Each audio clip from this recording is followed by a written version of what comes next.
chama invocação. Eu peço que todos nós possamos, nesse momento, nos concentrarmos para fazer essa prece, essa oração, lembrando, é claro, do nosso homenageado de hoje, Rubens Romanelli, que escreveu essa prece com tanta profundidade, né? Vocês vão ver. Chama-se Invocação, está no livro O Primado do Espírito. E ele diz assim: Senhor, inundas-me no esplendor de tua luz, e contudo cego não te vejo. Falas-me na eloquência de teu verbo, e no entanto surdo não te ouço. Abrasas-me na ardência de teu amor, e todavia insensível não te sinto. Ó, estranha contradição! Tu, bem perto de mim, e eu, tão longe de ti. Desvela-me, Senhor, os olhos cegos de orgulho. Abre-me os ouvidos, surdos de vaidade. E sensibiliza-me o coração duro de maldade, para que eu descubra tua divina presença na intimidade de meu ser. Com essa invocação, então, nós pedimos a Deus, nosso Pai maior, aos benfeitores espirituais desta casa, ao nosso Mestre Jesus querido, que esteja aqui conosco neste momento, nesse cenáculo, para que possamos intimamente acolher o Teu Evangelho, Senhor, nos nossos corações. Com muita gratidão, recebemos hoje aqui as nossas irmãs para trazer essa biografia, homenagem a Rubens Romanelli. Possamos aurir neste momento as energias, o pensamento sublime para compreender os exemplos, as lutas, as dificuldades que nos servem como auxílio para a nossa própria jornada. Agradecemos assim imensamente e que possamos renovar os nossos votos de compromisso com o Evangelho e com Cristo. Muito obrigado, Senhor Jesus. Sê conosco, que assim seja. Muito bem. Como eu já adiantei no início da fala, o nosso biografado de hoje é o Rubens Romanelli. A gente convidou aqui para conversar conosco, uma conversa informal. A Liliane Romanelli, filha dele, a Lila também está aqui presente, vai participar também. Sejam muito bem-vindas. Eu passo a palavra para a Liliane para ela fazer as suas considerações.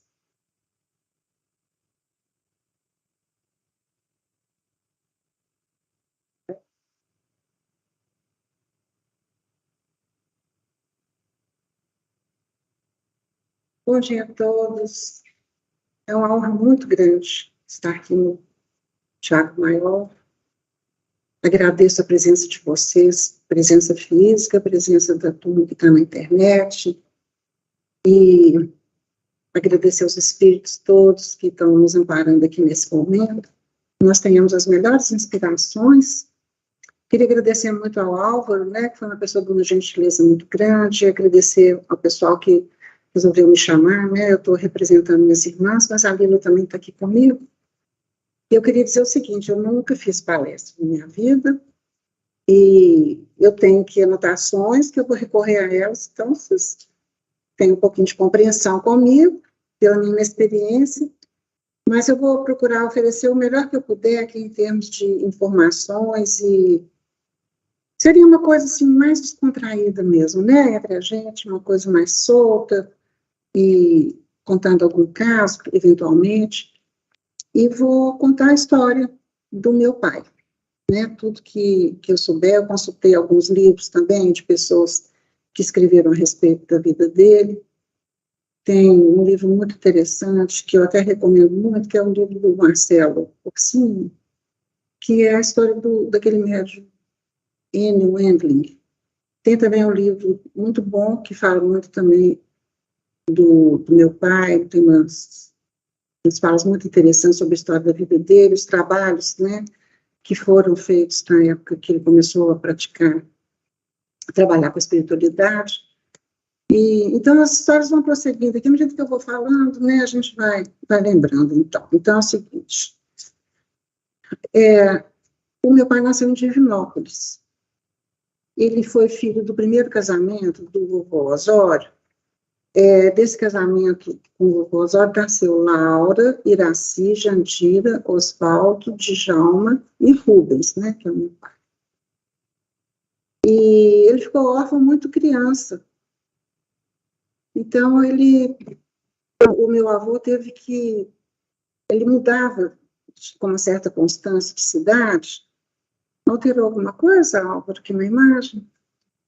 Então, essas mudanças constantes prejudicaram um pouco no que se refere ao estudo dele. Ele começou o curso primário, não conseguiu completar nessas transações todas dessas viagens, essas mudanças do meu avô. E esse meu avô, ele fez um segundo casamento com a vovó Elisa, né, uma vovó muito querida, que foi a avó que eu conheci. A vovó Lívia, que foi a primeira, nós não chegamos a conhecer, né, Lila? Não chegamos a conhecer. E a vovó Elisa é uma pessoa muito doce, muito querida. A vovó Elisa teve um casamento com ele, teve o José, o Osório, a Marta e a Beatriz, no segundo casamento. Então, são 9 pessoas ao todo. Meu pai ajudava a administrar, no sentido de trabalhar, procurar serviço, ajudar a cuidar dos pequenos também. Então, isso tudo foi um envolvimento muito grande, que, de alguma forma, impedia ele de continuar os estudos dele. Então, ele era uma pessoa muito inteligente e ele, como assim, um autodidata, ele foi praticando isso pela vida, né? Então, desde pequeno, ele procurava entender as coisas, aprender o máximo que ele pudesse, dentro dessas limitações que ele tinha. Então, ele começou a trabalhar numa estrada de ferro, uma estrada de ferro oeste de Minas, foi o primeiro trabalho dele, que hoje é a rede ferroviária federal. Trabalhou muito tempo nessa estrada de ferro e ele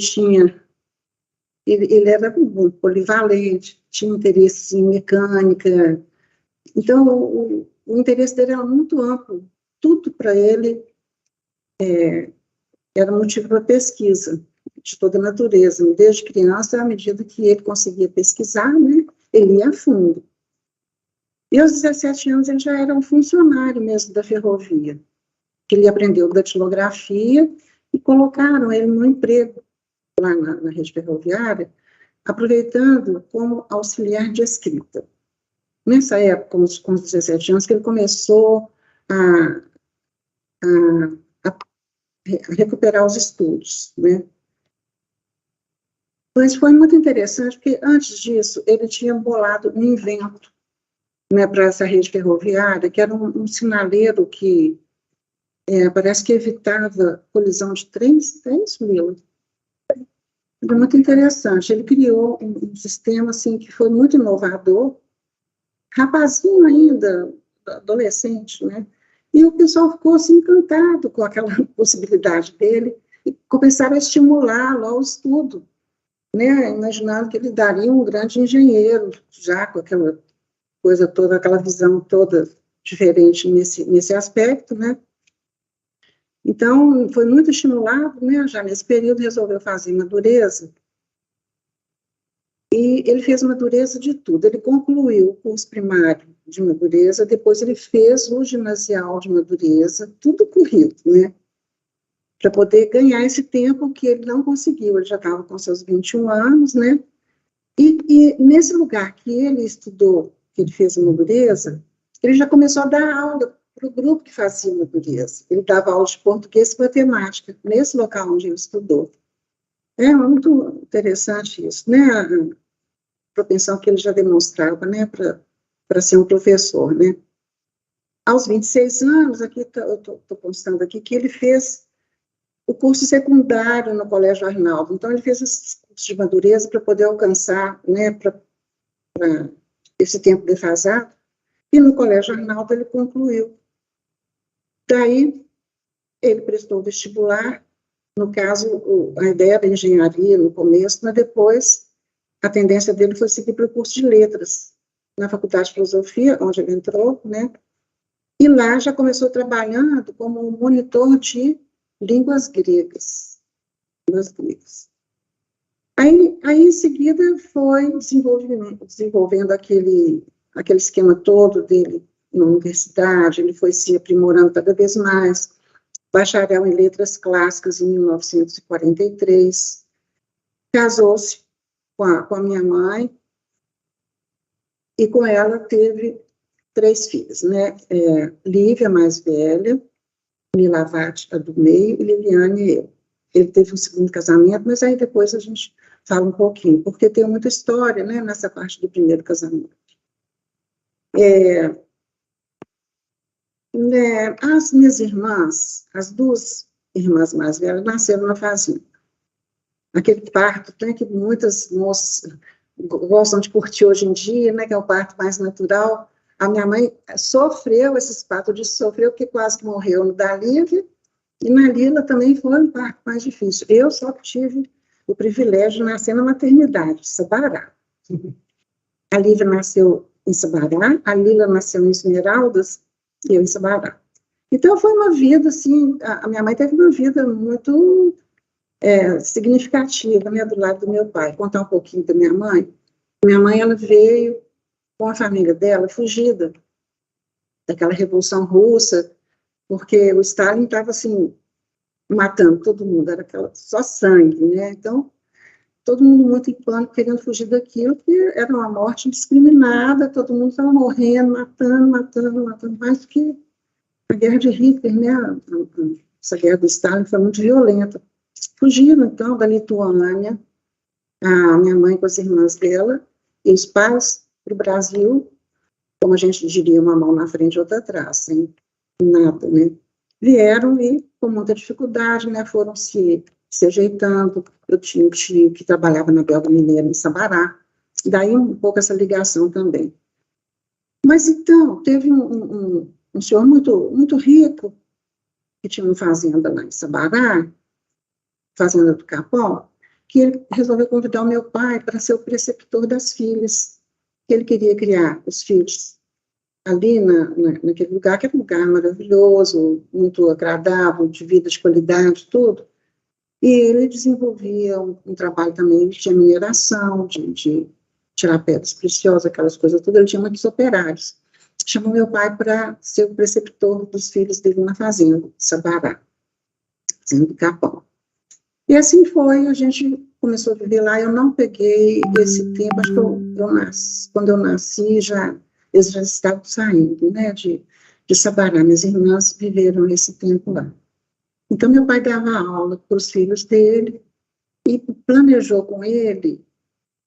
A ideia do meu pai, né, a cabeça dele já estava mil para fazer coisa para as pessoas que precisavam de alguma coisa, esse lado dele, daquele coração enorme, né.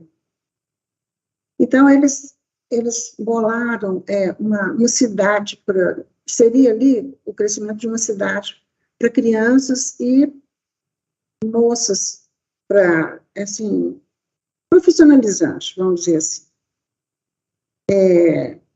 Para ajudar também as moças, as mães solteiras, essas coisas todas, né? Então, já vinha todo aquele projeto de ajuda para as pessoas, né?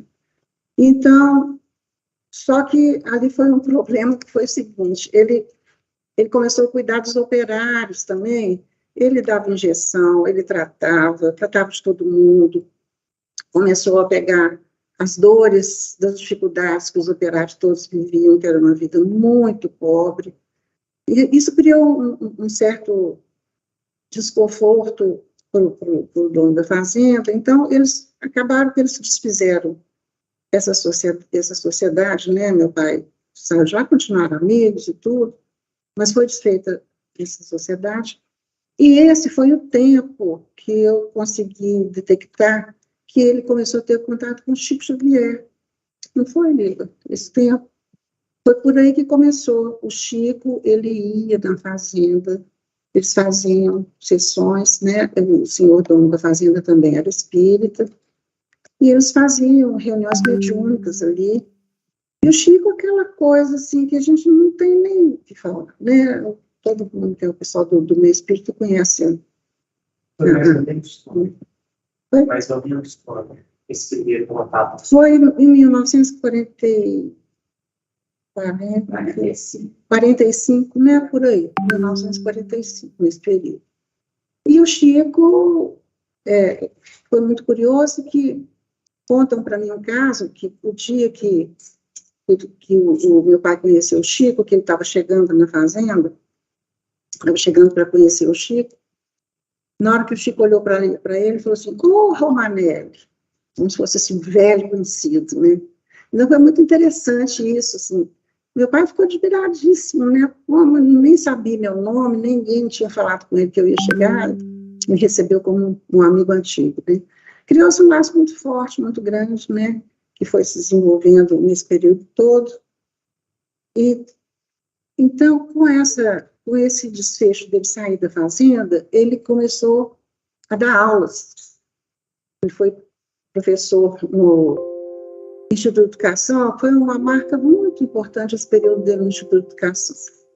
Foi um período muito frutífero para ele, no sentido da divulgação, né, que ele tinha dentro dele, divulgar o bem, o amor ao próximo, a paciência com as pessoas, a caridade, as boas relações entre as pessoas. Então, ele passava isso muito para as alunas. Eu depois, se eu conseguir, eu vou achar uma crônica, e eu encontrei uma ex-aluna dele, e ela fez uma crônica muito delicadinha. Depois eu vou olhar aqui para a gente, depois a gente vai passando. Falando como que foi a primeira impressão dela, como ele entrando na sala como professor, ela já sentindo um diferencial na pessoa dele, sendo que ela não tinha nenhuma ligação com religião nenhuma, nem nada. Então ela conta que foi o único professor que entrou na sala e começou, dando a primeira aula de latim, ele lecionava latim, fazendo uma oração. E ela descreve essa oração, ela ficou muito impressionada. Inclusive, ela falou assim que era uma oração que parecia uma oração celta. Ela queria dizer que era uma oração que não tinha religião. Era uma oração universal de amor, de amizade entre eles e de iniciação de uma convivência, né, que ele esperava que fosse muito amorosa entre todos. Então, ela conta isso, que ela ficou muito impressionada, tudo, que ela tinha o maior prazer de saber que ia ter aula de latim, e as meninas todas gostavam muito. Então, ele foi, eu lembro, pela minha infância toda, até um pouco da adolescência, era sempre muito comemorado o aniversário dele. A gente recebia um monte de presente em casa, era muito engraçadinho, o carinho que as meninas tinham, e o agradecimento, porque nesse envolvimento com o ensinamento da língua, ele aproveitava e ali, naquele meio todo, ele colocava os ensinamentos cristãos, né, sem nenhuma conotação religiosa, e as meninas foram absorvendo isso e foram, de alguma forma, construindo uma estrutura moral, né, a gente poderia dizer assim, um modelo para elas, né, de alguma coisa que pudesse acompanhá-las pela vida, para elas serem pessoas do equilíbrio possível na vida de cada um. Então, as lembranças são muito bonitas. Então, o aniversário dele, que foi ontem, dia 17 de setembro, era um dia de muita festa lá em casa, assim, né? Então, muitos presentes, mandavam flores, faziam álbuns de fotografia. Então, ele foi uma pessoa, assim, muito amado, sabe? Esse tempo todo que ele deu aula. Da mesma forma, no colégio estadual também. Ele deu aula também no Marconi, mas acho que é um período curto, né, Lila? Depois foi para o estadual também, foi muito interessante, um convívio assim, inesquecível. Ele deixou uma marca muito bonita nos alunos. Essa marca assim, do crescimento dentro do seu coração, crescimento cristão mesmo, né? Eu estou assim, devagando um pouquinho, mas como a gente tem tempo, eu estou aproveitando para falar, porque o Álvaro me deu um tempo aqui muito grande.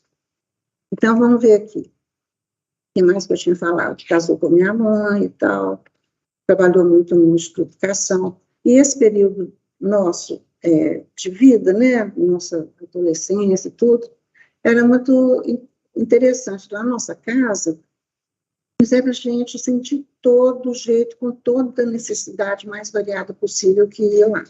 Eram pessoas precisando de dinheiro, eram pessoas que não tinham comida, que iam se alimentar, pessoas com problemas psicológicos graves, era gente de toda a natureza. Buscava meu pai ali. A gente viveu com isso assim, a vida toda, vendo essa disponibilidade do coração dele para ajudar as pessoas, impressionante.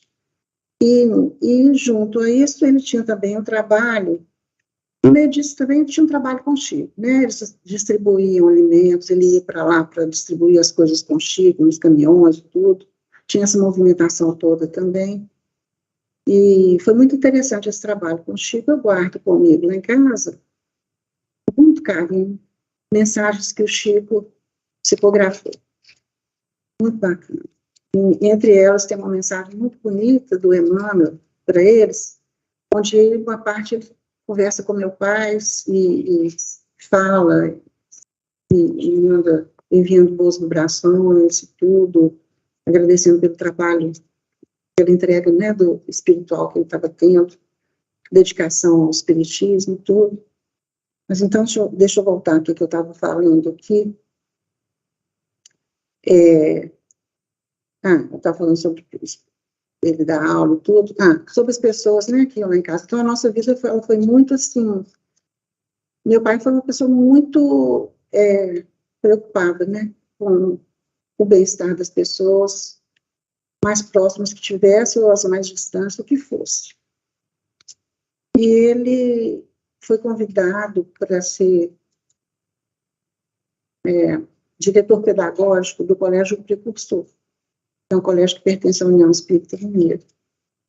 E nesse colégio seria uma didática, seria uma didática assim, mais avançada, não avançada no sentido de ir para frente, avançada no sentido de profundidade interna, que seria praticada com cada pessoa, com cada aluno. Era uma prática muito, muito interessante da preocupação com o indivíduo mesmo em si, né?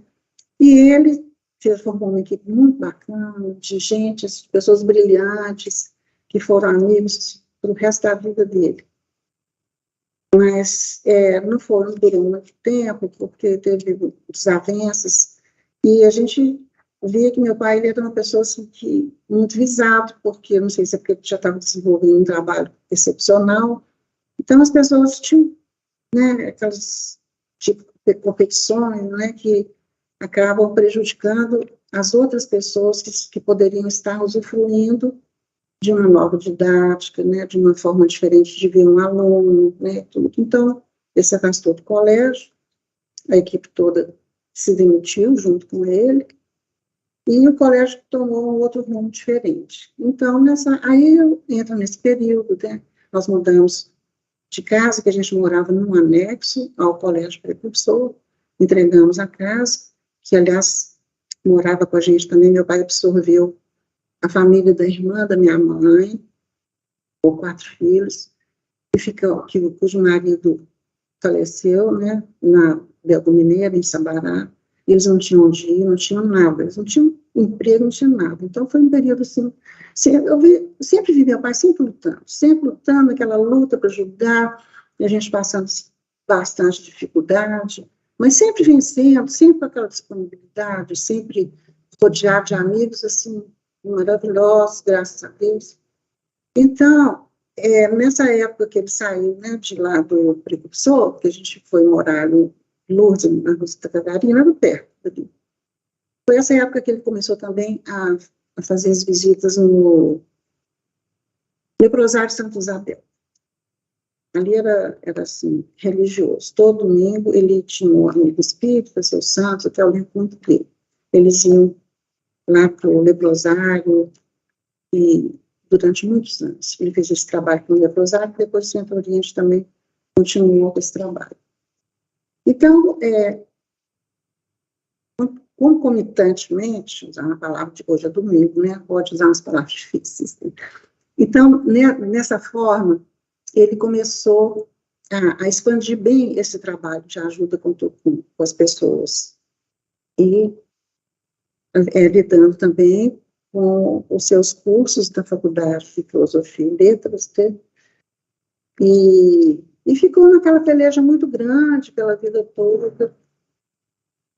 E nessa época, eu vou voltar aqui no tempo aqui um pouquinho, mais ou menos de 1947 até 1948, esse período, eles formaram um grupo de estudo.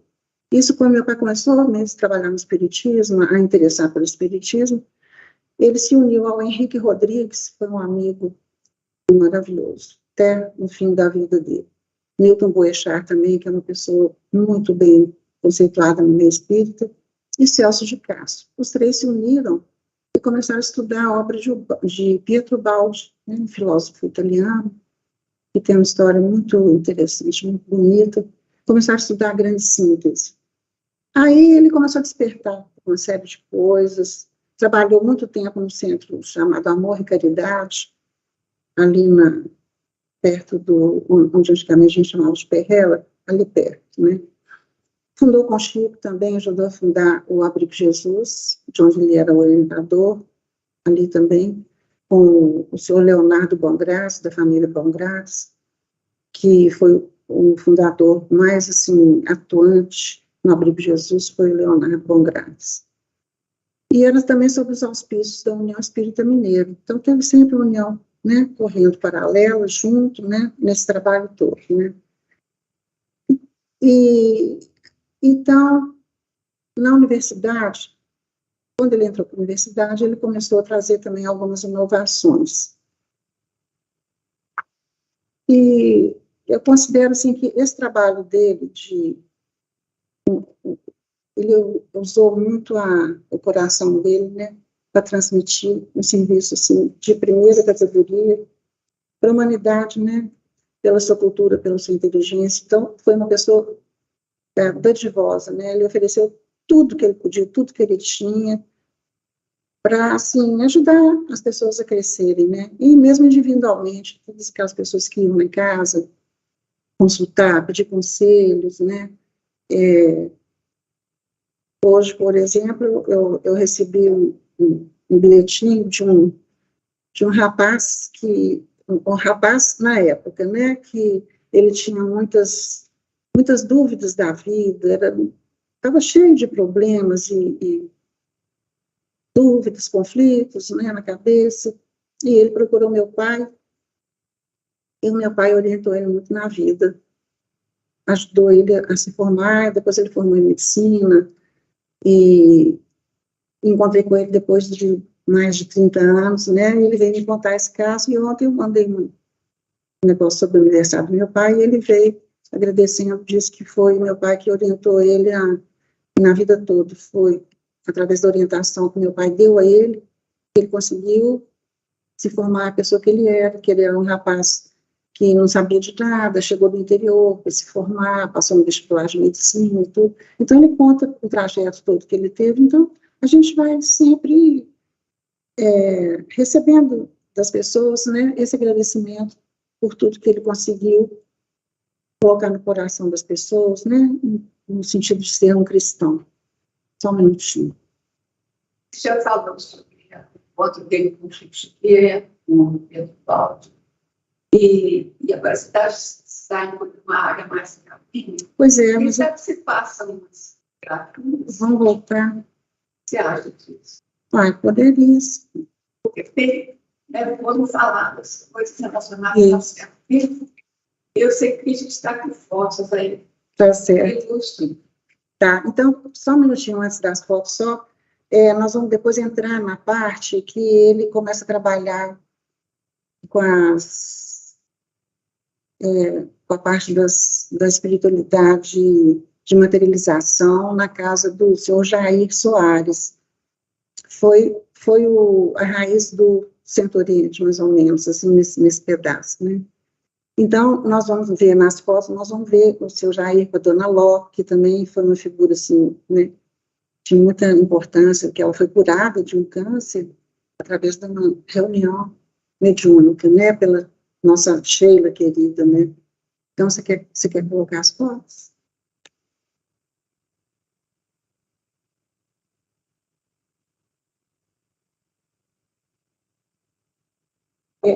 Daqui, eu posso falar daqui ou eu tenho que falar dali? É mais próximo para captar. A foto de formatura dele. Eu ficava muito impressionada quando eu era criança, eu não entendia muito bem a foto, eu achava que ele estava partido e a cadeira estava aparecendo fundo ali na barriga dele. Então, eu ficava impressionadíssima com essa foto. Até que depois eu cresci e fui entender que era roupa, né, a beca de formatura, aquela coisa toda. Então, é uma foto muito bacana, né, muito chique, né, muito bonita, né. E agora, deixa eu ver.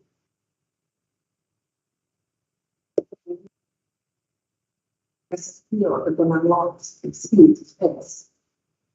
Ó, essa aqui é na casa do seu Jair Soares. A Dona Ló, né, essa senhora aqui, ó, isso, Dona Ló, atrás dela está minha mãe, atrás da minha mãe está meu pai.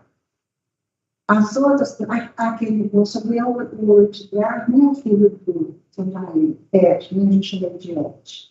As mocinhas, olha que gracinha, mocinha, gente, tudo no cabelo, né? Naquela época era assim, né? Hoje vai todo mundo no salário. Mas é uma foto muito bonita essa. Eu lembro tanto desse tempo.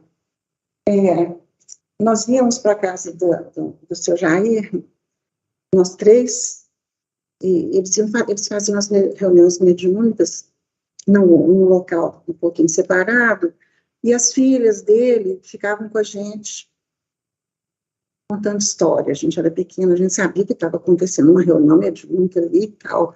Eles falavam as coisas todas, a gente ouvia eles falando, mas não privava a gente de nenhuma informação. Então, a gente ouvia tudo, mas a gente ficava assim, com um pouquinho de medo, porque a gente era muito pequeno, né? Mas aí elas distraíam a gente o tempo todo, contando histórias, faziam bolo para a gente, era muito engraçadinho. E elas falaram que a gente era muito educada, olha que coisa boa, né? Pelo menos esse trabalho a gente não deu. Então, foi um tempo de muito carinho com a família dele, sabe, do seu Jair. Foi muito bonito esse tempo. E vou ter um fato que eu quero contar para vocês, muito significante, na casa do seu Jair, numa reunião mediúnica, que está no livro do Marcelo Orsini. Então, vamos ver mais alguma foto.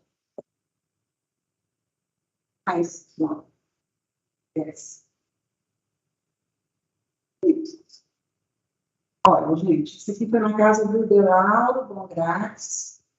Eles estão vendo aqui, eu falo? Essa virar para os carros, o pessoal está falando.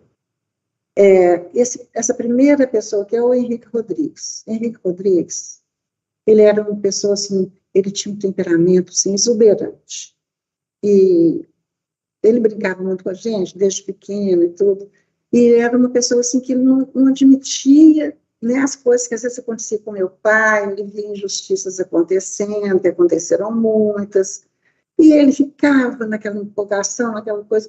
E então ele foi o tempo todo da vida da gente, ele foi seguindo a gente nas coisas que aconteceram, que depois, na época do desencarne do meu pai, a gente também passou por alguns problemas. Ele estava sempre entrando em defesa da gente. Foi, assim, uma pessoa muito presente, muito intenso e uma pessoa muito inteligente. Ele foi das primeiras pessoas em Belo Horizonte que mexeu com descobriu o negócio da foto da aura, né, Lila? Killing, né? Chama.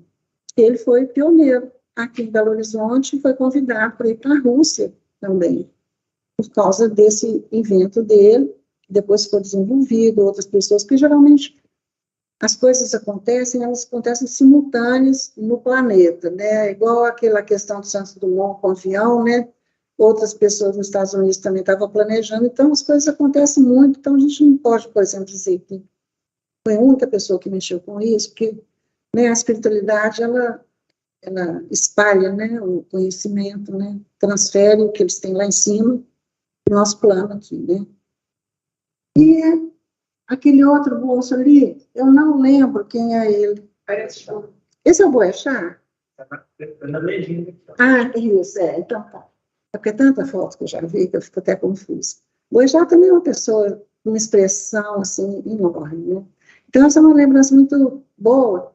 Tem uma outra foto que eu vou pedir para você colocar, que é a gente na porta dessa casa, nós 3 vestidinhas de branco, todo mundo igualzinho. Vê se você localiza. Essa. Essa. Olha ali, aquela figura alta, de cabeça branca, é o Leonardo Bongrates, uma pessoa assim, uma família maravilhosa. Eles foram irmãos mesmo do meu pai, verdadeiros, assim, na afetividade. Acompanharam, até hoje, acompanham a gente também. Uma família muito querida, com as meninas, as esposas, as filhas, todo mundo ali. E nós três ali. A Lila, aquele jeitinho meio atrevido, com as mãozinhas na cintura, sempre foi assim, a mais para frente, a que descobria tudo, a pesquisadora, a cientista, fazia tudo, desmontava relógio, nunca mais a gente conseguia montar um relógio, era mais ou menos assim. Mas meu pai achava que aquilo ali fazia parte, né, da pesquisa, né, autodidata dela. Né. Essa que está sentada no chão é a Lívia, e aquela ali que está ali agarrada com a minha mãe e com o seu Leonardo, sou eu. Já fui pequena um dia, né? A gente nem acredita. Né? Então, tem mais livro que você está lembrando, assim, que a gente pode, pelas fotos, mais ou menos nessa sequência. Dentro do balde, Chico. Ah, aqui, ó, essa primeira aqui. Quando o Pedro Baldi chegou no Brasil, quem recebeu foi meu pai. Eles tinham um sistema de correspondência já anterior a isso, eles eram muito amigos, conversavam muito, porque quando meu pai leu a Grande Síntese, ele ficou assim, né, muito impressionado, e quis fazer esse contato para conhecer o autor dessa obra, tudo. Então, eles trocavam correspondências, assim, frequentes, ele e o Pedro Baldi. Então, nesse tempo que ele chegou, ele foi que recebeu meu pai que recebeu ele no aeroporto. Então, tem essa foto, tem outras fotos, eu vou ficar devendo. São fotos muito interessantes na Fazenda Modelo de Sabará. Eu mexi nessas fotos um tanto de vezes, agora na hora de montar a palestra, eu me distraí, eu não consegui encontrar, mas são fotos boas. Inclusive, minha mãe está junto, meu pai, minha mãe, o Chico, o Pedro Baldi e mais outras 2 pessoas. E o Chico era muito bonitinho, o Chico, ele andava de braço dado com quem estivesse perto dele, aquele jeitinho dele carinhoso, né? Quem estivesse perto, ele abraçava, assim, todas as fotos aparece o Chico, sempre de braço dado com alguém, aquele jeitinho dele muito doce, né? Então, essa foto foi a única que eu trouxe com o Pedro Baldi. Tem uma outra do Pedro Baldi também, quer ver?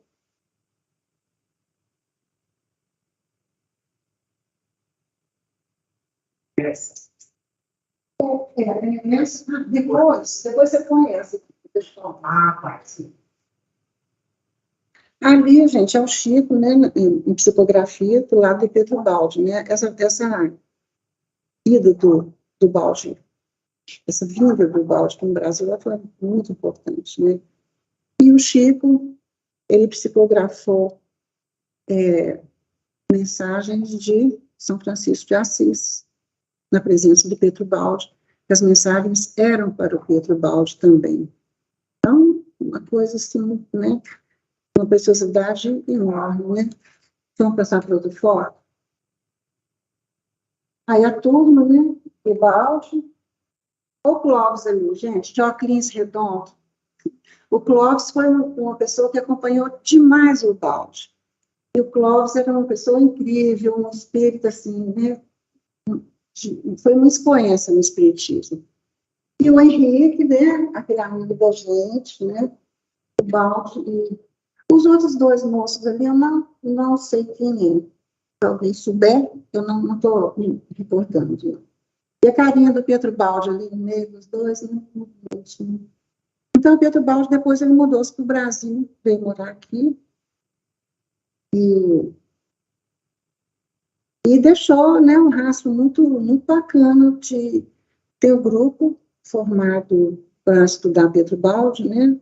Com o professor Gilson Freire, que é um médico, né, homeopata, é um grande, fez vários livros, ele já escreveu vários livros, e ele psicografa também, né? Então, tem mensagens muito bonitas dele. Vamos ver o que mais. Isso é interessante.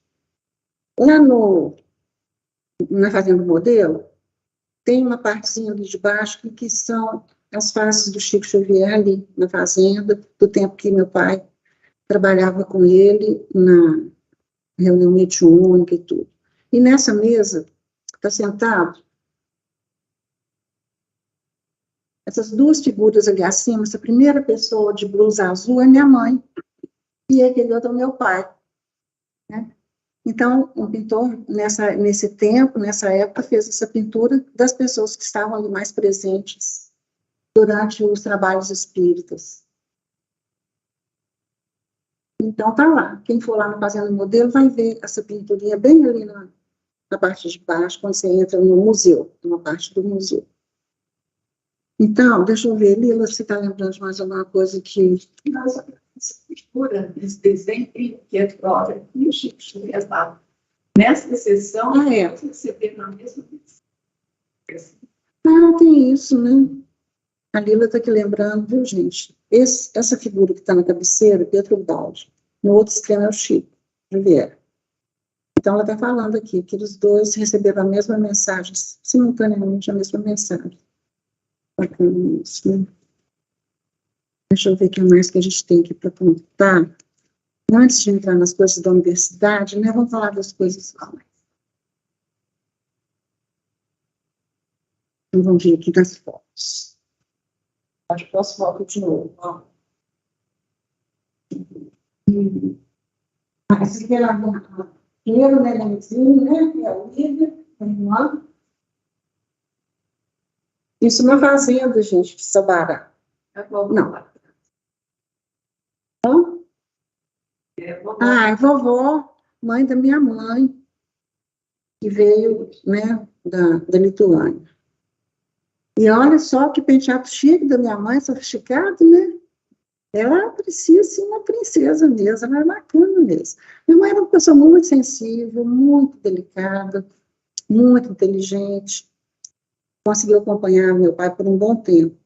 Mas esse fato deles terem vindo fugidos da guerra deixou nela uma coisa de... ficou arraigado dentro do pensamento dela, que eles estavam sendo constantemente perseguidos. Então, ela desenvolveu um aspecto psicológico, assim, de muita preocupação com tudo, medo, né, de que qualquer coisa acontecesse com a gente, tudo. Isso foi ficando um pouquinho exacerbado com o tempo, e eu acho que isso trouxe muito problema, por exemplo, o fato da gente ter aquele entra e sai de casa de muita gente, muita coisa.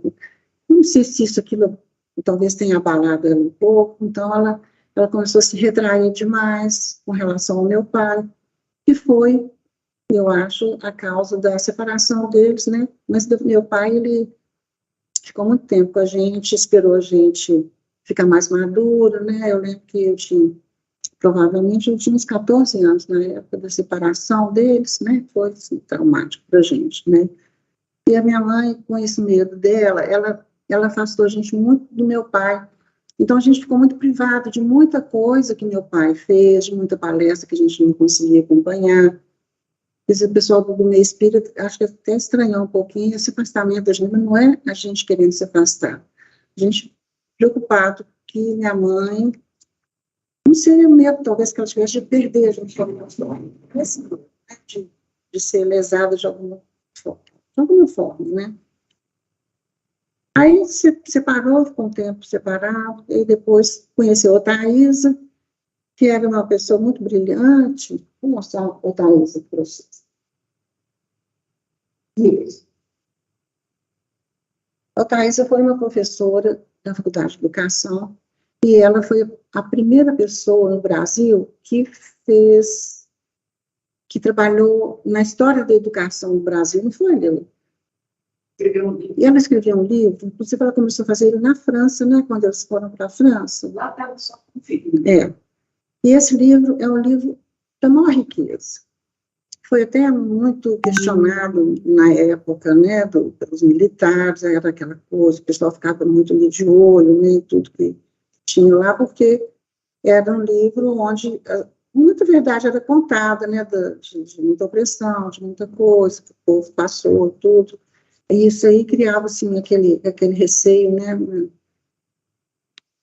de certa forma política e tudo, mas foi um livro, sim, adotado, fez, sabe, muito sucesso, muita gente estudou nesse livro, tanto que eu recebo até hoje, às vezes, e-mails de pessoas que foram alunos dela na faculdade de educação sobre isso. E ela teve um trajeto desse pequeno, curto, essa vida curta que ela teve, ela foi muito brilhante mesmo.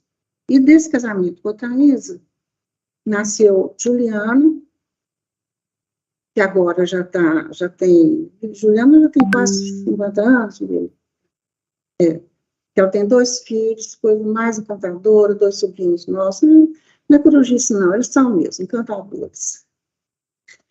E a Juliana, ficou, depois do acidente, né, ela foi para Londrina, e a partir dali ela foi ficando no sul, nós não conseguimos segurar a Juliana aqui, e lá ela começou a estudar odontologia, desenvolveu e formou, mudou para São Paulo, e hoje ela é uma pessoa, assim, muito procurada no meio dela, da odontologia, muito bem conceituada, e dá palestra pelo Brasil inteiro sobre implantes dentários, uma série de coisas, cirurgias.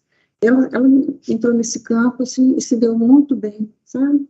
Foi muito bacana. E ela tem aquela persistência nas coisas, aquela vontade de vencer. Isso foi muito bom, né? Fez dela uma pessoa incrível e uma mãe maravilhosa. E tem um casamento assim, muito estabilizado. E os meninos são muito felizes com ela. Ela consegue dar uma educação muito de qualidade das crianças, que já não são tão crianças, mas já estão adolescentes. Então, eu estava falando de Thaisa, né? Deixa eu ver o que tem mais.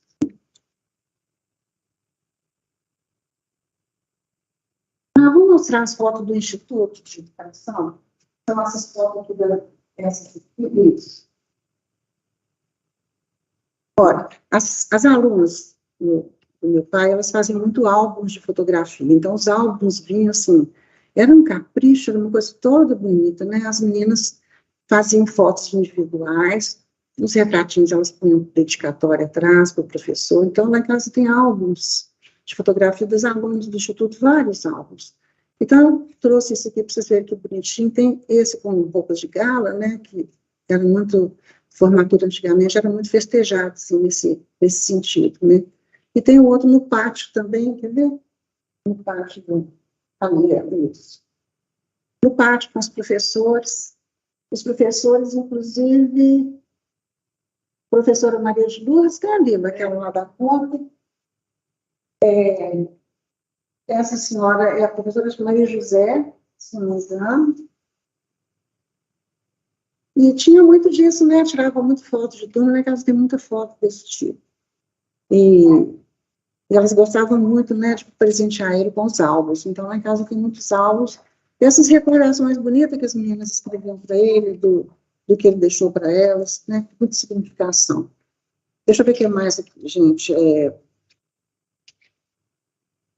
Bom, ele era uma pessoa de uma interação social, assim, total, né? Como todos os níveis de pessoa, ninguém tinha diferença para ele, não tinha diferença de cor, raça, nacionalidade, religião, muito menos, né? Então, eu lembro, inclusive, que lá em casa ia muito um padre que se aconselhava muito com relação ao latim com meu pai, padre Geraldo, lá da Faculdade de Filosofia. Ele estava constantemente lá em casa. E era interessante, né, a amizade deles, que meu pai era muito espírita, o padre Geraldo muito católico, os dois se davam maravilhosamente bem, era bacana. Então, nunca teve esse tipo de coisa, inclusive, na época da Revolução, ele sofreu uma denúncia e tudo, ele foi chamado no ID4, né, que a gente chamava na época, para dar satisfações. Aí acontece que ele ele foi tão convincente de mostrar, porque às vezes as pessoas que se preocupam muito com o pobre, com as pessoas de vida assim, mais difícil, né, que tem dificuldades e tudo, às vezes as pessoas veem de formas assim diferentes. No caso, não tinha, nas atitudes dele, não tinha política, não tinha nada disso, era apenas uma atitude cristã, completamente. Né?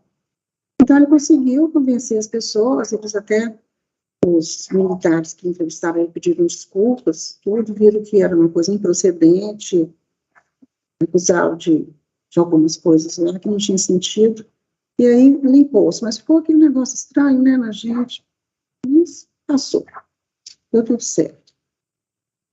Então, deixa eu ver o que mais que a gente pode falar.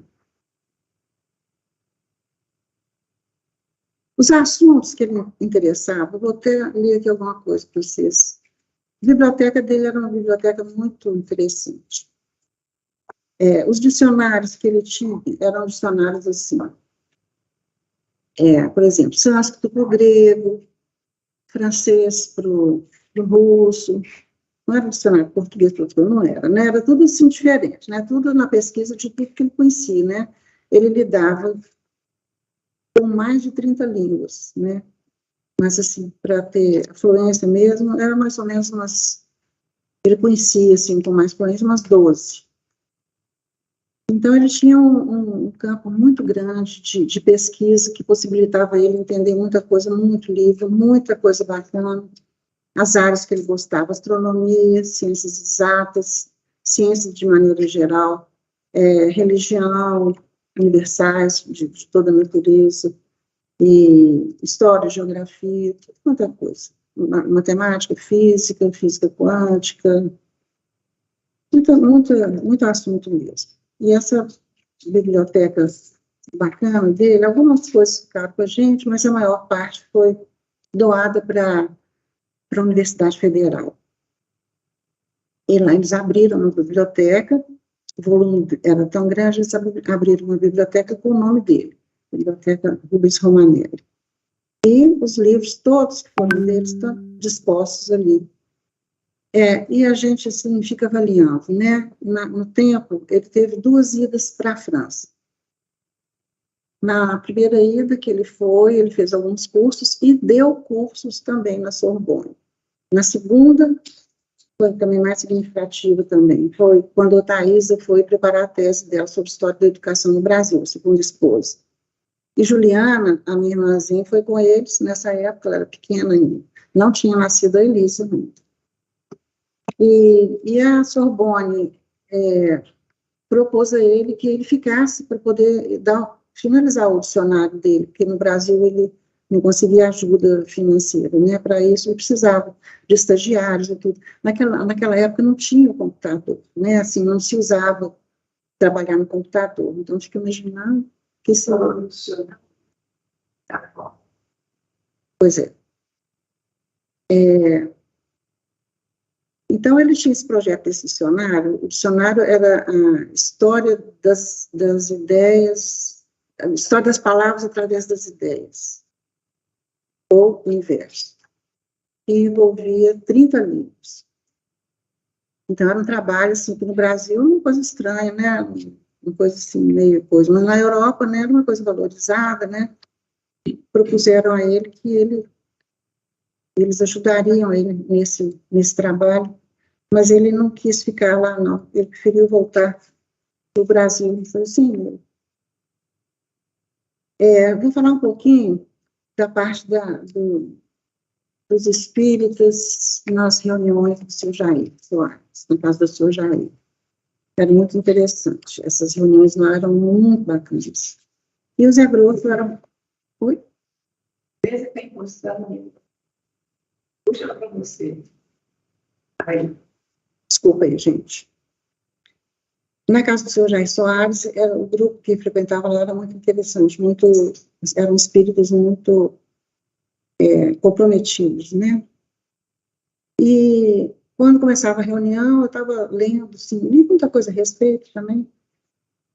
O Zé Grosso fazia uma limpeza espiritual na área toda do cômodo, que tinha 2 cômodos, um cômodo mais fechado, né?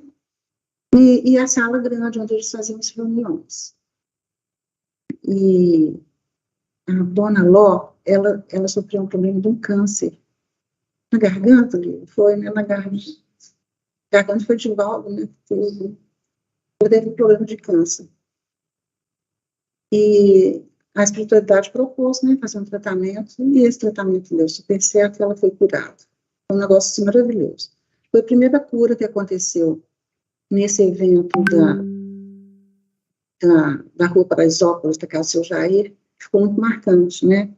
Então, essa época foi a época das materializações luminosas, que eles chamam, né?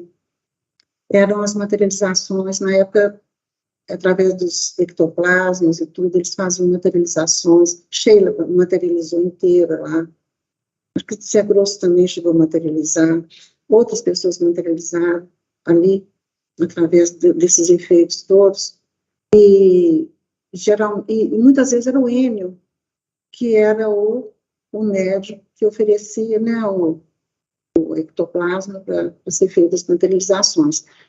Então, foram constatadas coisas incríveis nesse período. Foi a época que a espiritualidade teve para poder jogar essas informações todas, né, que foram jogadas num campo fértil, que era só pessoas de espírito muito elevado e comprometido, né? Então, foram feitas materializações incríveis para mostrar que a vida não cessa aqui, nesse plano.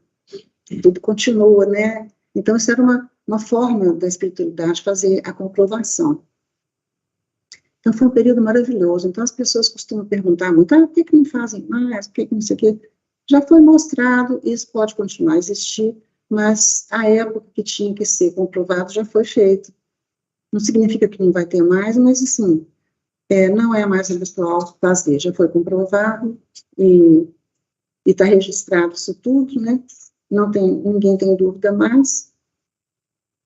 E quem lê os livros de Allan Kardec, com aquelas informações, todo o livro dos espíritos, livro dos médiuns, tudo trata dessas questões para esclarecimento das pessoas, né? Então, foi uma época muito bacana. Então, eu queria contar sobre um espírito que apareceu lá, no período. Era um espírito que era muito resistente, muito agressivo. Ele era trazido pelos espíritos, amarrado com cordas. Provavelmente eles buscavam ele no umbral, onde fosse, né, para tentar doutriná-lo, porque ele era um físico extremamente capacitado, ele era um grande cientista, mas ele estava nessa situação porque ele tinha, parece que ele tinha matado a família toda, mulher, filhos, por causa de dinheiro. Eu estou só falando o que foi contado, né? Eu estou só reproduzindo o que eu li. Então, parecia que era uma dívida, uma coisa muito forte que ele tinha, mas sendo ele lá uma pessoa que poderia ser transformada no espírito dele, né? Ele estava sendo levado nessas reuniões. E ele tinha um poder de persuasão muito grande, ele era completamente ateu. E o Jair Soares, era a pessoa que incumbido de fazer o esclarecimento, né, que a gente chama quando a pessoa conversa com o espírito para trazer ele um pouquinho para a luz, né. E ele era completamente resistente, ele chegava xingando todo mundo, chamando as pessoas de imbecil, disso, daquilo, era um negócio assim, chocante. Então, fizeram mais ou menos umas duas sessões intensas com ele chegando, arrastando as cordas, e disse que era um cheiro desagradabilíssimo, né, quando ele chegava, era um negócio assim, muito complicado. E nessa terceira sessão, foi um dia que eu li que o Zé Grosso fez uma limpeza enorme no ambiente, que era um ambiente que eles recebiam as pessoas, né, os espíritos que chegavam lá. E nesse dia esse espírito veio e o seu Jair começou a fazer o esclarecimento e meu pai, estando presente lá, pediu licença para poder conversar um pouquinho com o espírito. Aí eles, não, pois não, permitiu. E o meu pai, tinha um conhecimento científico enorme. Ele sempre foi muito autodidata também, ele conhecia tudo. Ele tinha conhecimento de física quântica, de física mesmo, e química, de biologia, e de tudo que era coisa, assunto que um cientista se interessaria, ele tinha conhecimento. Então, meu pai constatou que esse espírito, ele é extremamente resistente, porque ele é extremamente, assim, materialista, né? A gente poderia dizer a tendência do cientista a ser materialista. Então, ele só acreditava no poder da matéria. Ele falava que tudo era invenção, que Deus não existia, coisas desse tipo. Então, meu pai foi com amenidades, foi conversando e tal, e o espírito percebeu que poderia conversar com ele mais ou menos no nível, né, deles, de conhecimento, e ele começou a ouvir as coisas que meu pai falava, porque ele puxava do conhecimento científico dele as coisas que poderiam valer naquela situação de poder chamar para Jesus entrar na história, né, poder ter a presença do cristianismo ali dentro, da espiritualidade de luz, aquela coisa toda. E eu sei que, aos poucos, o espírito foi se dobrando, né, a esse esclarecimento que meu pai estava fazendo. Então, foi muito interessante que eu quis até anotar, quando ele conversou com esse espírito, eu anotei aqui no papel, deixa eu achar aqui, quando esse espírito começou a questionar ele o que era Deus. Aí, meu pai falou assim para ele, é um pedacinho aqui que eu vou ler, tá, gente? Ele chamava esse espírito de Fritz. Ele falava, nosso Deus não é uma entidade, não é uma criatura, nem um ente à feição dos homens, mas sim a substância do universo. Olha que bacana, né? Substância do universo. A realidade última concebível teoricamente, muito embora a nossa miserabilidade, nossa inteligência e escassez de raciocínio, falou-lhe sobre terminou aí, nossa escassez de raciocínio, querendo dizer o seguinte, que a nossa inteligência é pequena para poder entender a concepção de Deus. Mas por mais informações que a gente esteja, mais evoluído que possamos ser, é inconcebível, né, uma definição, né? Então, a gente tem que entender que nós estamos muito aquém, né, ainda, né? Ele quis mostrar isso. Falou sobre a evolução, meu pai começou a falar sobre evolução, e demonstrou, através da evolução do ser, defendendo as teorias, ligando as teorias da doutrina com a evolução. Aí ele foi fazendo aquela ponte para poder fazer esses esclarecimentos, que nada estava desligado da espiritualidade, nada da técnica, né? Então, foram explicações atrás da outra, ele foi explicando, né? E o Fritz, ouvindo aquilo tudo, foi, assim, meio que se encantando com aquilo, e ele conseguiu fazer essa brilhante introdução do Fritz ao mundo cristão.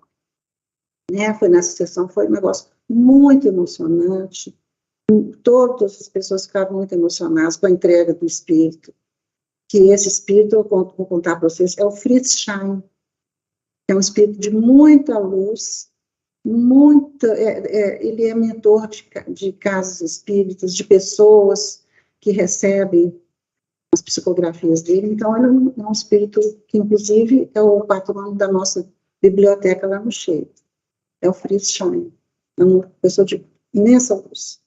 Então, eu achei que foi uma coisa tão feliz que eu quis compartilhar com vocês sobre esse fato. Então, essa época foi uma época linda, né, maravilhosa, da mediunidade, né, que foi desenvolvida. Daí, dois focos interessantes nasceram disso, que foi o Centro-Oriente, né, que eles tiraram da casa do seu Jair, para não ficar na casa de uma pessoa.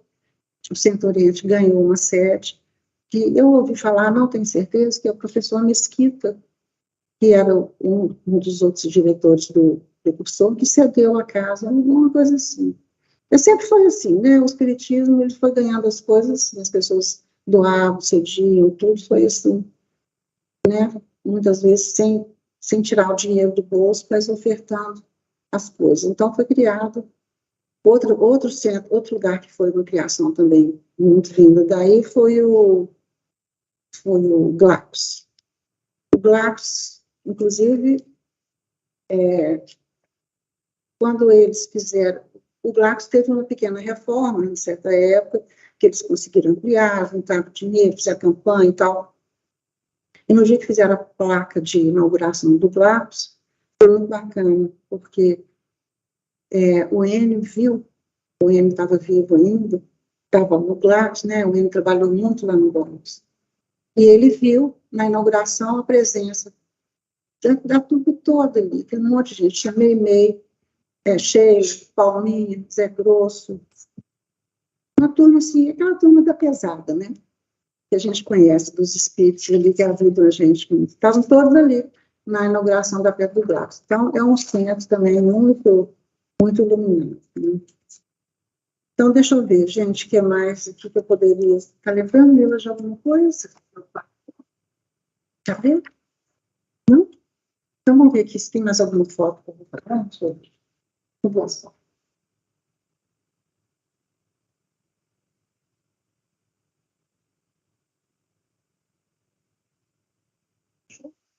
Acho que a gente viu todo, não foi?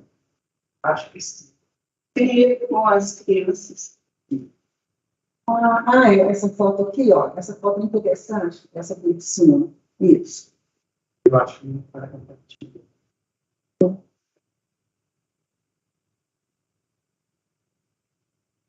Nossa. Isso aqui. Pronto. Essa foto foi a última foto dele vivo ainda, né? Foi no dia do aniversário de Juliano, que teve uma festinha muito boa lá, a vovó Elisa também foi, foram os parentes todos, e a gente bateu essa foto, a meninada toda no colo dele, né, na biblioteca dele ali atrás. Então, ali tem a Juliana, que está no colo dele, sim, de blusinha branca, essa minha irmã que sobreviveu ao acidente. O Juninho é esse primeiro aqui, desse lado aqui, esquerdo, Juninho. Antonella, minha enteada, e Fátima, ali na ponta, que é do cabelinhozinho, é minha prima também. Esse dia foi um dia muito alegre, né? A gente nem imaginava, né, que seria a última vez que a gente ia encontrar nesse plano, né? E foi um aniversário muito agradável. Eu lembro que o professor Johnny estava lá também. E aí isso foi no dia 14 de dezembro, aniversário da Juliana. 4 de dezembro, 4. E no dia 21, eles saíram para passar o Natal com a família de Otaísa, que é de Londrina. Londrina, Bela Vista, aquela região ali do sul do Paraná. E meu pai, inclusive o Enio, eu sei que a Maria de Boareto estava contando que o Enio chamou a atenção do meu pai, falando que ele não viajasse, que não seria conveniente ele fazer essa viagem. Mas aquela história, né? Tão comprometido com a família toda, todo mundo esperando para o Natal, tal. Ele fez o seguinte, ele resolveu ir com a Brasília dele, que era o carro, apesar de ele ter acabado de tirar no consórcio um outro carro, ele ia com um carro antigo que ele tinha mais segurança. Então foi fundo, né? Foi com o carrinho lá, a Brasília, ele, Otaísa, Elisa, que já tinha nascido, tinha 8 meses. É aquela foto ali, ó, ali. Elisa do colo do meu pai ali. E saíram em viagem, né, em direção, né, pela estrada para São Paulo, né, e na altura de Itápolis, a gente não sabe se ele cochilou, o que foi que aconteceu. Eu sei que o carro saiu da estrada e foi bater numa ponte e caiu a ponta dele no rio, não foi sem dor. E ficou assim, o carro sobrou um pedacinho só do carro. nesse momento, eles caíram no rio, a Otaísa e Elisa, elas desencarnaram na hora. Meu pai estava na frente, Juliana atrás, sobreviveram. E parece que uma pessoa, um caminhoneiro lá com uma carreta, viu o acidente, pediu ajuda, eles recolheram os corpos, que eles achavam que estava todo mundo morto. Recolheram os corpos, botaram na carroceria da caçamba de um caminhão e levaram para o hospital da cidade de Itápolis, que era o local mais próximo. Aí, chegando lá, eles recolheram os corpos e jogaram os corpos ali na área lá de fora, sem dar muita importância. Deixaram eles ali, alguém tem que vir aqui, dar uma olhada, né, ver, todo mundo morreu, né, tal. Tá. Aí alguém viu, alguém mexendo, acho que foi meu pai que deu uns mexidinhos, tem gente viva aí, eles estavam jogados no pátio ali, quase que como indigente. Tem pessoa viva, aí eles foram verificar, meu pai e Juliana com vida ainda, né? Aí foi aquela mexida, começaram a mexer nos documentos e tal, e alguém constatou que meu pai era uma pessoa conhecida na cidade de Belo Horizonte, tudo. Então, vamos dar uma assistência diferente. É incrível isso, né, gente? Uma assistência diferente, porque era uma pessoa conhecida, que tinha um certo conhecimento, com várias pessoas e tal, muito conhecido na cidade. Então, resolveram e pegaram ele e Juliano, em vez de deixar dentro do hospital comum, eles levaram para o hospital novo inaugurado, que não existia nada lá, só as camas. Deixaram eles lá, nesse lugar. Meu pai, totalmente, tanto meu pai quanto Juliana, politraumatizados. Juliana, com as pernas toda arrebentada. Meu pai todo, costela tudo quebrada, braço quebrado, uma situação muito triste, né? Puseram eles lá, ele num apartamento, Juliana no outro apartamento, não, no quarto. E quem cuidou deles era uma irmãzinha de caridade chamada Diva, a gente não esquece dela. Petitinha, sim, mas foi nossa, foi assim, gratidão que a gente tem muito grande. Eu acho que se ela não tivesse ali, acho que a Juliana não sobreviveria. Mas aí ficaram os dois ali, passaram 2 dias, né, a gente veio, na noite mesmo, a gente veio de Belo Horizonte para lá, a família de Otaísa levou Otaísa e Elisa, foram embora, não ficou ninguém com eles. Poderia alguém ter ficado, né, a gente fica pensando nisso, mas assim mesmo. A dor das pessoas a gente não avalia, né. Então ficou os dois sozinhos, meu pai e Juliana ali num prédio grande, sem nenhuma assistência. Nenhuma assistência, só a irmãzinha de caridade que ia lá ajudando. A Juliana ficou, ela anda normalmente, tudo, ela ficou, hoje ainda ela tem uma perna que ela tem que ter mais cuidado. Ela inclusive teve que diminuir o tamanho de uma perna, que ela cresceu muito, foi ficando alta, começou a dar uma diferença, tirou um pedaço do osso para poder regular. Então, tem uma vida normal, caminhando, tudo, mas com algumas dificuldades. Ela deve ter operado mais ou menos umas 24 vezes, né, Mila? Foi o que ela conta, para poder ficar com as pernas normais. Aí, nesses 2 dias que eles ficaram no hospital, foi aquela mexida em Belo Horizonte, os amigos naquela movimentação, aquela coisa toda. E o Antônio Romanelli, nosso primo, pediu para o Flávio Gutierrez, que ele conhecia, se ele poderia ceder um avião para buscar os dois, meu pai e Juliano, que eles estavam naquela situação, né? Ele cedeu o aviãozinho, a gente tem essa gratidão eterna por ele ter feito isso. Foi lá o aviãozinho buscar os dois, e a Lila, essa minha irmã que está aqui, foi junto no avião, e com eles o Dumar Garcia de Carvalho, um médico, que era amicíssimo deles, espírita, uma pessoa luminosa.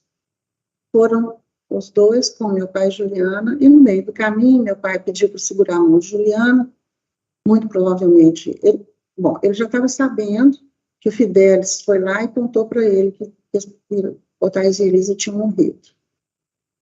Que a gente até gostaria que ele não tivesse falado, mas essas coisas ninguém tem controle mais de nada, né?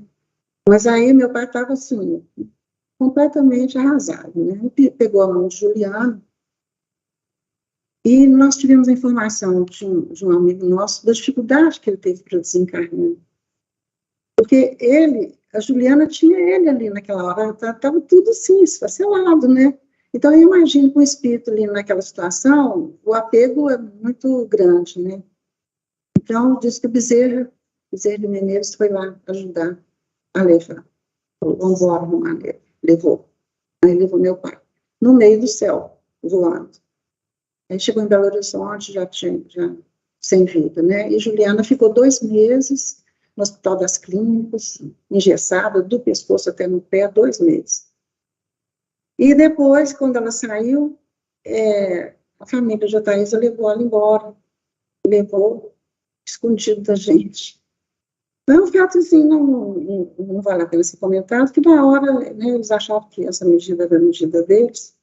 Então, para nós, vocês imaginam, né, o que isso tudo significou. Ainda mais que Juliana era que o dodóizinho da gente, a gente já era tudo grande, crescido, nasce uma petitinha lá daquele jeito, espertinho, igual ela sempre foi, e levaram ela embora, né? Ela ficou, cresceu, teve uma convivência boa com os primos e tudo, estudou, tal, agora é uma pessoa muito bem realizada. Então, foi muito dolorosa essa partida do meu pai, a gente achou que foi uma coisa assim, né, com 65 anos, novo, né? E com tudo pela frente, né? E a última palavra do dicionário que ainda estava escrita, né, que ele custou muito, né, o dicionário dele é português para 30 línguas, a última palavra que ele estava trabalhando era isótopos. Foi isso mesmo? Isótopos. Quer dizer, tinha muita coisa pela frente ainda, né? Mas então, gente, o que mais que eu poderia falar? O que você acha, Álvaro, de uma coisa que você gostaria que eu falasse mais? Nossa, gente, a parte da universidade, ela é muito grande. Nem sei se dá tempo da gente falar. Eu sei que foi muito brilhante a situação dele toda na universidade, essa facilidade dele de contato com as pessoas. Ele começou, em certa época, isso depois de ser já bacharel, tudo, defender a tese, mestrado, todas as honrarias, né, que o professor almeja ter num curso de academia, né, ele já tinha feito tudo. Ele começou a trabalhar com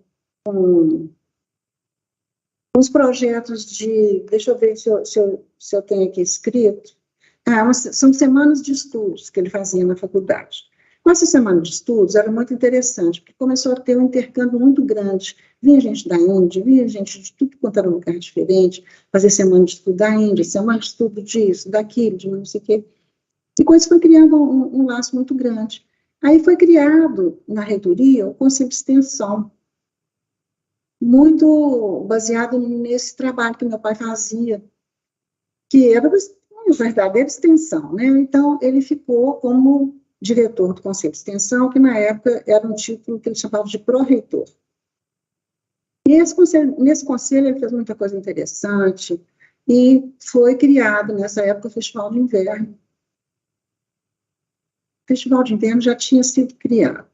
Ele teve um desenvolvimento espetacular quando ele entrou para o Conselho de Extensão, que ele investiu no festival. O que ele fazia? Ele trazia músicos da Alemanha, havia quintetos de sopro, gente de tudo quanto era lugar, o pessoal da Bahia que mexia com música vinha para cá para dar aula. Eu sei que foi uma efervescência assim, cultural maravilhosa, muito bacana mesmo, com o pessoal de Minas também e do Brasil. Então, os intercâmbios com o pessoal de fora era muito bacana, pessoal de teatro, tudo. Então, foi um período cultural, assim, realmente de destacar. E eu lembro até de um fato muito interessante, tinha uma aluna dele, que tinha sido aluna na Faculdade de Letras, que estava fazendo festival de inverno, e lá um moço do Quinteto Sopro de Munique, o mais simpático deles, extrovertido, professor, se encantou com a moça. E os dois começaram mais ou menos a namorar, mas ela não conseguia entender, ele não conseguia entender ela. E meu pai, era o bom correio dos dois, e ficava lá com os dois conversando, ele está falando isso para você, ela está falando isso. Então, foi muito, muito curioso. Daqui a pouco, meu pai ficou sendo padrinho de casamento deles, depois foi para a Alemanha, ela mandou para a Alemanha, e os dois estão lá até hoje. E foi muito interessante esse bom correio que ele foi, né? E eles se casaram, mudaram para lá, tiveram filhos e tudo. Então, o Festival de Inverno deu, inclusive, casamentos, né? Uma coisa muito interessante. Pessoas que se uniram, muito bacana esse período. E ele tinha um jeito muito bom para lidar com as dificuldades, porque junto com o festival vinha as coisas de fora, né, das pessoas que achavam que era tudo um oba-oba, não era, né? E se participar do festival era de manhã até de noite, intensamente, né, estudos, né? Então, tinha que lidar, às vezes, de vez em quando batia a polícia lá na porta. Professor, vem cá para o senhor ver se o senhor conhece essa pessoa que nós prendemos aqui. Acontecia dessas coisas no festival. Ele ia lá com calma, na verdade não era nada não, mas era aquela confusão criada em torno. Então, eu gosto muito de frisar isso, que o Festival de Inverno era, muitas vezes, aquilo que as pessoas pensavam, não era bagunça não, era coisa muito séria e muito erudita, né? Foi um período interessante. Depois, então, deixa eu ver o que mais que eu queria para contar para vocês das coisas que ele fazia, era muito bacana. Eu sei que eu estava lembrando também outro dia o seguinte, a gente reuniu eu e meus irmãs para lembrar de coisas, né, de casos da gente. Meu pai era uma pessoa que ele levantava de manhã, tipo 4h30, 5 horas da manhã, e ele fazia o café. Esse período que ele levantava de manhã, ele fazia o café, deixava tudo prontinho, e ainda saía para dar aula. Dava aula estadual, né, no instituto. Então, ele ficava em pesquisa. A lembrança que eu tenho, meu pai na mesa pesquisando, batia na máquina de escrever direto tudo, porque ele achava o seguinte, que se houvesse algum erro, né, no dicionário, coisa parecida, a pessoa que fosse datilografar ia ser responsável pelo erro e ele não gostaria que isso acontecesse. Olha só que coisa mais preciosa, né, da parte dele. Ele queria ser responsável por tudo aquilo que ele fazia, sem dar nenhum prejuízo para ninguém, né? Então, ele fazia questão de datilografar tudo. Então, a lembrança que eu tenho do meu pai é ele sempre ali na mesa, pesquisando, então, atendendo pessoas, né? Era um coração muito grande. Então, um ser humano, assim, realmente, a gente que é filha, a gente agradece o privilégio, né, de ter tido esse modelo, essa pessoa maravilhosa que ele foi. E deixa eu ver se alguém quer acrescentar alguma coisa. Alguém? Alguma coisa mais, Álvaro? Não? Então, é isso. Eu deixo o agradecimento aqui para lembrar, né, que as pessoas que estão aí no meio espíritas, todas elas têm uma história para contar, né, de vida e de muito sacrifício também que acontece, né, de dedicação. E a gente sabe que é um trajeto, né, a pessoa tem aquela missão, e a espiritualidade tão bacana ali do lado, amparando, né, nos momentos difíceis, que naturalmente todos passam, né. E eu queria agradecer muito a casa, né, ao Álvaro, esse encanto de pessoa que que veio me chamar. Vou botar um puxão de orelha naquele nosso amigo, né, Afonso. Eu falei, Afonso, faz você a história do meu pai. Ele disse, não, para você. Então, vou agradecer aqui ao Thiago Maior, essa oportunidade tão bonita, né, que a gente teve de poder contar essa história de uma pessoa, né, que está tão forte no nosso coração, e no coração das outras pessoas que ele conseguiu influenciar, né, na parte moral, na parte espiritual. E é isso, eu queria agradecer a todos por vocês terem tido a paciência de me ouvir, né, foi uma experiência nova para mim, e eu espero que vocês procurem ter o livro primário do Espírito, que nós estamos deixando aqui de oferta para casa. Deixa eu mostrar para vocês. Aqui o livro é esse. Está batendo luz, né? Não. Esse livro é a, deixa eu ver, essa edição, quarta edição, né? Quarta edição. Inclusive, assim, até um agradecimento que eu vou fazer agora, muito especial, ao Genival Lima, do Rio de Janeiro, e o Antônio Carlos Siqueira de Lima, que foram pessoas que foram atrás da gente para dar uma cutucada, para impulsionar que saísse essa edição aqui. São amigos preciosos, que ajudaram a gente em tudo, ajudaram a gente a divulgar também. E aqui tem um texto também que ele escreve. E o Eurípides Barçanufo, lá de Campo Grande, que é um médico, tem uma clínica muito conhecida lá na cidade, Eurípides Barçanufo Pereira. Ele também foi a pessoa que trabalhou junto para que essa edição nova saísse, divulgando. Foi um amigo a família dele toda foi muito amiga do meu pai. E essa capa foi eu que fiz, viu, gente? Eu trabalho com arte, com ilustração, então eu tive a alegria de poder criar essa capa do meu pai. Então, eu agradeço a oportunidade, que Deus abençoe a todos, abençoe o nosso país, que tudo possa ir se encaixando da melhor forma possível, que a paz volte a reinar no coração das pessoas, né? Que as pessoas sejam mais amigas. Então, muito obrigada e bom dia.